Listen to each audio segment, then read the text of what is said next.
आय और संपत्ति। अक्सर हम इन दो शब्दों को एक ही मान लेते हैं, है ना?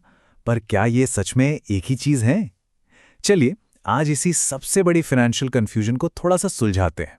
ज्यादातर लोगों को लगता है कि ज्यादा पैसे कमाना ही अमीर बनने का रास्ता है, पर कहानी में एक ट्विस्ट है और इन दोनों के बीच का जो फर्क है ना, उसे समझना ही फाइनेंशियल फ्रीडम की तरफ पहला सबसे जरूरी कदम है। तो इस फर्क को और भी आसान बनाने के लिए एक बड़ी सिंपल सी कहानी लेते हैं, एक बाल्टी और एक पाइप की कहानी। सुनने में बहुत मामूली लग रहा है ना? पर यकीन मानिए, पैसे के बारे में ये हमें एक बहुत बड़ा सबक सिखाने वाली है। जरा सोचिए, इनकम मतलब आय, वो एक बाल्टी की तरह है। हर महीने मेहनत करनी पड़ती है, अपना टाइम देना पड़ता है, तब जाकर वो भरती है। और जिस दिन काम करना बंद, उस दिन बाल्टी भी खाली। वहीं दूसरी तरफ है वेल्थ यानी संपत्ति। ये एक पाइपलाइन सिस्टम बनाने जैसा है। हाँ, शुरू में मेहनत लगती है, पाइप बिछाने पड़ते हैं, पर एक बार वो सिस्टम बन गया, फिर पानी अपने आप बहता रहता है, चाहे कोई काम कर रहा हो या नहीं।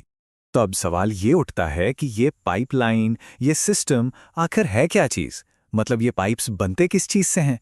और सबसे जरूरी बात, इन्हें अपनी जिंदगी में कैसे बनाया जा सकता है? चलिए इसी पर आगे बात करते हैं। देखिए, वेल्थ का मतलब सिर्फ बैंक में रखा हुआ पैसा नहीं है, बिल्कुल नहीं। वेल्थ का असली मतलब है ऐसी चीजें, ऐसे एसेट्स जो समय के साथ पैसा कमा कर दें, वो भी तब जब कोई एक्टिवली काम नहीं कर रहा हो। यही है असली गेम। तो ये पाइप्स हैं क्या? ये पाइप्स हैं एसेट्स, जैसे कि म्यूचुअल फंड्स या स्टॉक्स में इन्वेस्टमेंट, या फिर कोई प्रॉपर्टी जो रेंट दे रही हो, या फिर कोई बिजनेस जो अपने आप चल रहा हो। यही वो चीजें हैं जो मिलकर आपकी फाइनेंशियल पाइपलाइन बनाती हैं। अब आता है सबसे मजेदार हिस्सा। इस पाइपलाइन सिस्टम में एक सीक्रेट इंग्रेडिएंट है, एक जादुई चीज। वो है कंपाउंडिंग का जादू। मतलब जो पैसा आप डालते हैं, सिर्फ वो ही नहीं, बल्कि उस पैसे पर जो कमाई होती है, वो भी आपके लिए और पैसा कमाने लगती है। सिर्फ थ्योरी नहीं, इसको एक्शन में देखते हैं। सोचिए, कोई हर महीने म्यूचुअल फंड में 10,000 रुपए की एक एसआईपी शुरू करता है, और ये काम वो लगातार, मान लीजिए 10 साल तक करता रहता है। तो अब क्या होता है? अब वो अपना पैसा अपने लिए काम पर लगा देता है। तो 10 साल तक हर महीने 10,000 रुपए। हिसाब लगाएं तो कुल इन्वेस्टमेंट हुआ 12 लाख रुपए। ये वो अमाउंट है जो किसी ने अपनी जेब से, अपनी मेहनत की कमाई से लगाया है। लेकिन यहां आता है वो जादू।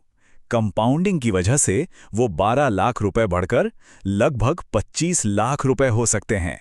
सोचिए, पैसा डबल से भी ज्यादा, वो भी बिना कोई एक्स्ट्रा मेहनत किए। यही है वो पाइपलाइन जो अपने आप बहती है। अच्छा, अगर पाइपलाइन बनाना इतना कमाल का है, तो हर कोई ऐसा क्यों नहीं कर पाता? क्योंकि एक बहुत बड़ा खतरा है जिससे बचना बहुत जरूरी है। वो खतरा है बाल्टी में लीकेज। और ये सबसे बड़ा लीकेज क्या है? इसे कहते हैं लाइफस्टाइल इन्फ्लेशन। ये एक बहुत ही कॉमन ट्रैप है। होता क्या है, जैसे ही सैलरी बढ़ती है, खर्चे भी बढ़ जाते हैं। बड़ा घर, नई गाड़ी, लेटेस्ट फोन, और नतीजा, महीने के आखिर में हाथ खाली। पाइपलाइन बनाने के लिए कुछ बचता ही नहीं। ये सब ना पूरी तरह से माइंडसेट का गेम है। कुछ आम गलतफहमियां हैं जिनसे बचना जरूरी है, जैसे ये सोचना कि ज्यादा सैलरी मुझे अमीर बना देगी। नहीं, लाइफस्टाइल इन्फ्लेशन सब बराबर कर सकता है। या ये मानना कि महंगी गाड़ियां और घर ही वेल्थ है, बिल्कुल नहीं।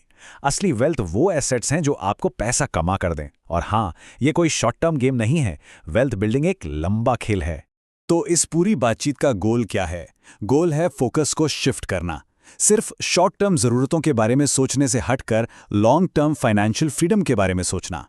मतलब फोकस सिर्फ महीने की सैलरी पर नहीं, बल्कि एक मजबूत फाइनेंशियल फाउंडेशन बनाने पर होना चाहिए।